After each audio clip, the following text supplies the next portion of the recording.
अस्सलामुअलैकुम वरहमतुल्लाहि वबरकातुहू। इस्तकबाल है आपका आपके अपने चैनल दास्तान हरम में। हम एक ऐसी दास्तान बयान करेंगे जो आपके दिल को छू लेगी। चलिए शुरू करते हैं आज का ये रूहानी सफ़र।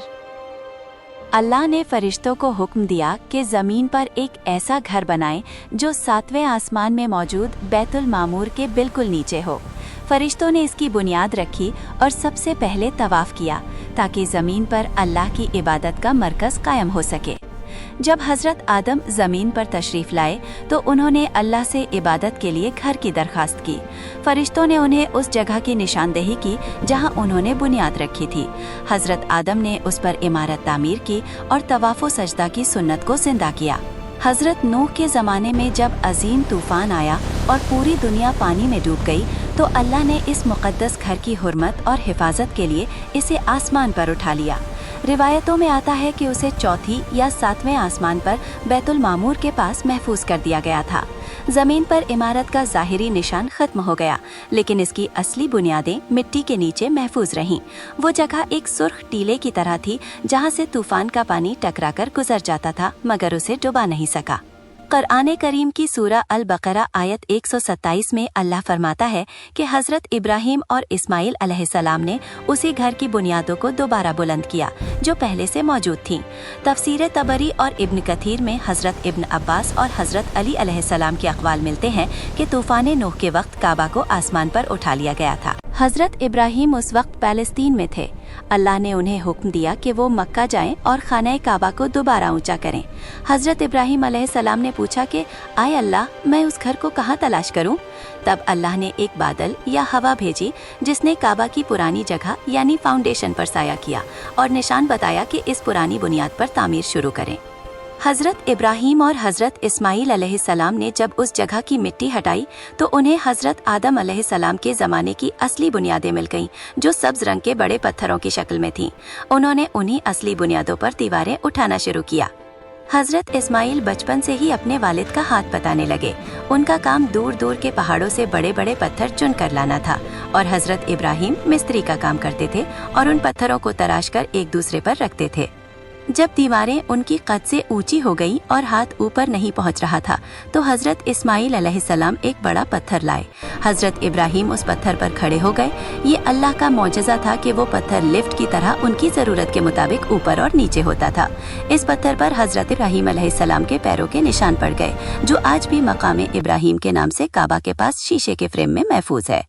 जब इमारत मुकम्मल होने वाली थी और सिर्फ एक कोना बचा था तो हज़रत इब्राहीम अलैहिस्सलाम ने फरमाया, इस कोने में कोई खास निशानी होनी चाहिए जहां से लोग तवाफ शुरू करें।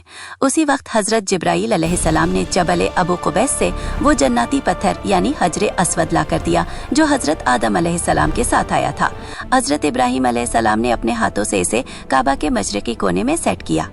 दोनों बाप बेटा इतनी मेहनत के बावजूद डर रहे थे कि पता नहीं हमारी ये खिदमत अल्लाह को पसंद आएगी या नहीं। इसलिए वो ये दुआ मांगते जा रहे थे, रब्बना तक़ब्बल मिन्ना इन्नका अंतस समीउल अलीम, यानी ऐ हमारे रब, हमसे ये खिदमत कबूल फरमा, बेशक तू ही सुनने वाला और जानने वाला है। जब तामीर पूरी हो गई तो अल्लाह ने फरमाया, लोगों में हज का ऐलान कर दो। हज़रत इब्राहीम अलैहिस्सलाम ने जबल अबू कुबैस पर खड़े होकर आवाज़ लगाई। अल्लाह ने वो आवाज़ उस वक्त की तमाम रूहों तक पहुंचा दी। जिसने उस दिन जितनी बार लब्बैक कहा वो जिंदगी में उतनी ही बार हज पर जाएगा। नबी करीम सल्लल्लाहु अलैहि वसल्लम से तकरीबन 5 साल पहले जब आपकी उम्र मुबारक 35 साल थी, मक्का में एक अजीम सैलाब आया। सैलाब का पानी काबा के अंदर दाखिल हो गया जिससे दीवारें कमज़ोर हो गईं। छत न होने की वजह से दीवारों में दरारें आ गई थीं और काबा का कीमती खजाना चोरी होने का डर था। कुरैश ने फैसला किया कि पुरानी इमारत को गिराकर नए मजबूत तामीर की जाए। कुरैश ने एक बहुत बड़ा और तारीखी फैसला किया। उन्होंने ऐलान किया कि काबा की तामीर में सिर्फ हलाल पैसा लगाया जाएगा। इसमें सूद, किसी का हक मारा हुआ पैसा या गलत कमाई का एक दिरहम भी शामिल नहीं किया जाएगा। इस वजह से उनके पास पैसे कम पड़ गए जिसका असर बाद में हतीम की शक्ल में जाहिर हुआ। शुरुआत में लोग दीवारें गिराने से डर रहे थे कि कहीं अल्लाह का अजाब न आ जाए। फिर वलीद बिन मुगीरा ने हिम्मत की और दीवार का एक हिस्सा गिराया। जब अगली सुबह वो सही सलामत थे तो बाकी कुरैश ने भी मिलकर पुरानी दीवारें गिरा दी, यहाँ तक कि वो हज़रत इब्राहीम अलैहिस्सलाम की असली बुनियादों तक पहुँच गए। जब दीवारें हजरे अस्वद के मकाम तक पहुंची तो कबाइल के दरमियान झगड़ा शुरू हो गया। हर कबीला चाहता था कि ये मुकद्दस पत्थर वहीं नस्ब करे। 4 दिन तक तलवारें निकली रहीं। फिर एक बुजुर्ग ने मशवरा दिया कि कल सुबह जो सबसे पहले हरम में दाखिल होगा वही फैसला करेगा। सबसे पहले दाखिल होने वाले शख्स मोहम्मद सल्लल्लाहु अलैहि वसल्लम पुकार उठे, ये अल अमीन है, हम इनके फैसले पर राजी हैं। आप सल्लल्लाहु अलैहि वसल्लम ने एक चादर मंगवाई, हजरे अस्वद को उसके बीच में रखा और हर कबीले के सरदार से कहा कि वो चादर का एक एक कोना पकड़कर उसे बुलंद करें। जब पत्थर उसकी जगह तक पहुंच गया तो आप सल्लल्लाहु अलैहि वसल्लम के हाथों से उसे नस्ब कर दिया। इस तरह एक बड़ी जंग टल गई। चूंकि कुरैश ने सिर्फ हलाल कमाई लगाने का फैसला किया था, इसलिए तामीर के दौरान पैसे कम पड़ गए। उन्होंने काबा की असल लंबाई को छोटा कर दिया। इब्राहीम अलैहिस्सलाम की बुनियाद का जो हिस्सा इमारत से बाहर रह गया, उसके चारों तरफ एक छोटी दीवार बना दी गई। इसे ही हतीम या हिजरे इस्माइल कहा जाता है।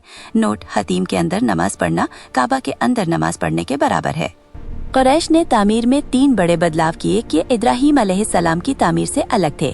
दरवाजा जमीन के बर होने के बजाय ऊंचा रखा गया ताकि वो अपनी मर्जी के लोगों को ही अंदर जाने दें। पहली बार काबा पर लकड़ी की छत डाली गई और अंदर 6 सुतून लगाए गए और छत का पानी निकालने के लिए एक नाला बनाया गया जिसे मीज़ाबे रहमत कहते हैं। यजीद बिन मुआविया के जमाने में जब मक्का का मुहासरा हुआ तो मंजनीक से छोड़े गए आग के गोलों की वजह से काबा की दीवारों और खिलाफ को सख्त नुकसान पहुंचा। दीवारें फट गईं और इमारत कमजोर हो गई।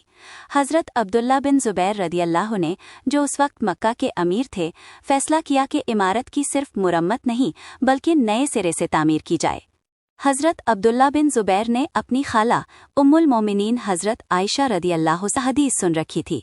नबी करीम सल्लल्लाहु अलैहि वसल्लम ने फरमाया था, अगर तुम्हारी कौम नई नई इस्लाम में दाखिल न हुई होती तो मैं काबा को गिराकर इब्राहीम अलैहिस्सलाम की बुनियादों पर दोबारा बनाता, हतीम को अंदर शामिल करता और इसके 2 दरवाजे जमीन के बराबर बनाता।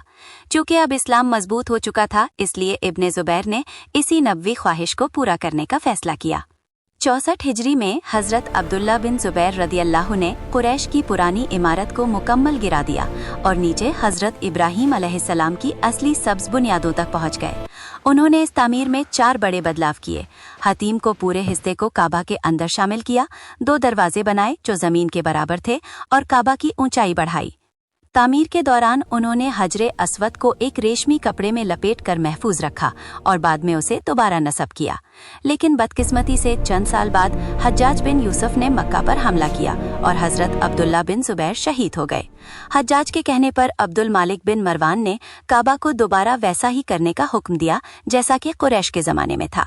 हज्जाज ने हतीम को फिर से बाहर निकाल दिया, पिछला दरवाजा बंद कर दिया और सामने वाला दरवाजा दोबारा ऊंचा कर दिया। बाद में जब अब्दुल मालिक बिन मरवान को पता चला कि हजरत अब्दुल्ला बिन जुबैर ने जो कुछ किया था वो नबी सल्लल्लाहु अलैहि वसल्लम के मुताबिक था, तो उन्हें बहुत अफसोस हुआ। उन्होंने उसे दोबारा वैसा ही बनाना चाहा, लेकिन इमाम मालिक रदियल्लाहु ने उन्हें रोका।